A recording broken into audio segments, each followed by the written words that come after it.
President Irfaan Ali's discussions with the British Prime Minister Boris Johnson of course focused on UK-Guyana relations, but perhaps more interesting was on how Guyana could figure in global efforts to ensure oil supply given Russia's invasion of Ukraine. Now, as the President arrived in London, ExxonMobil announced 3 new oil discoveries with the potential to recover some 11 billion barrels of oil. I spoke with President Ali more about those discussions with Mr. Johnson. First of all, the Prime Minister made it very clear that Guyana is at the top of the UK agenda. It is an integral part of the UK agenda. They're very much interested in what is happening on the development front. And he recognized and congratulated our country on continuing pursuing the initiatives that will not only protect the forests, but ensure that the revenues through carbon sale and carbon credit are used and in a way in which the country can transition its economy. He is also feel very encouraged with the discoveries in the oil and gas sector, and we discussed ways in which there can be greater collaboration between the UK and Guyana in the energy sector and in the oil and gas sector. You know, the UK is pushing an agenda of a coalition among forest countries, and Guyana will be part of that coalition. So we discuss how is it we're going to position Guyana and what we offer to the rest of the world as an example in terms of forest management. And his Minister of Environment and his team, technical team, would be visiting Guyana so we can flesh that out before the first set of meetings. So right now there are a number of preparatory meetings that are ongoing, and Guyana will definitely be part of that.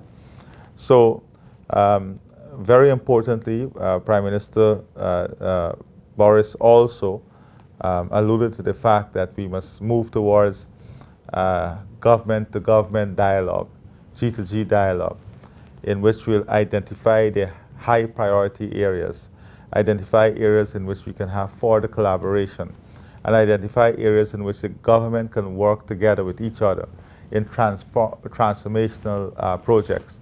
For example, one such thing that we discussed, given what is taking place in Ukraine, how the UK energy security, and he was very much interested in Guyana and what role we can play in this regard.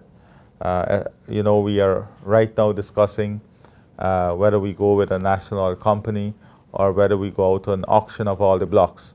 So all of these also were all of this was also part of the discussion.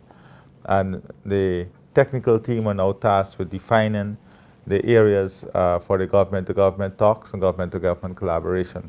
Now, in his discussions here in London, President Irfaan Ali has spoken about the fact that some £750 million could be available for investment projects in Guyana. I also asked him more about that. We had a number of meetings already with major investors, large corporations, but we also had meetings with government-backed financial institutions. And yesterday we learned that based on where Guyana is now, there is availability of £750 million available now for investment that are either private sector driven or private sector that would qualify under like an Exim Bank sort of arrangement, where there's government infrastructure, agriculture, housing. So we were able to discuss many sectors, including technology, housing, agriculture, infrastructure transformation, farm to market access roads, and to see what can be pursued under this program.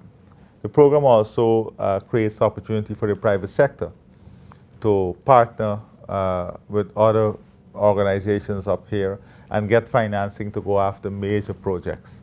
So, and this is financing that is usually below 3%. So this is a great opportunity for us, especially as we pursue the agenda of moving towards the transformation that is required to take our country to the next level.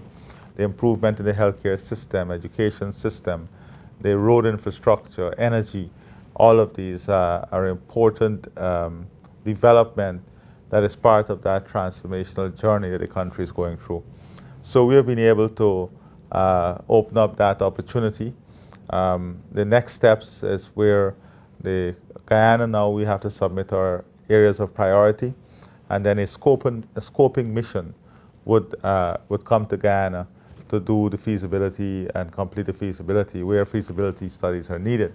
On some of these projects we already have feasibility studies that we are currently doing, or some would have been completed.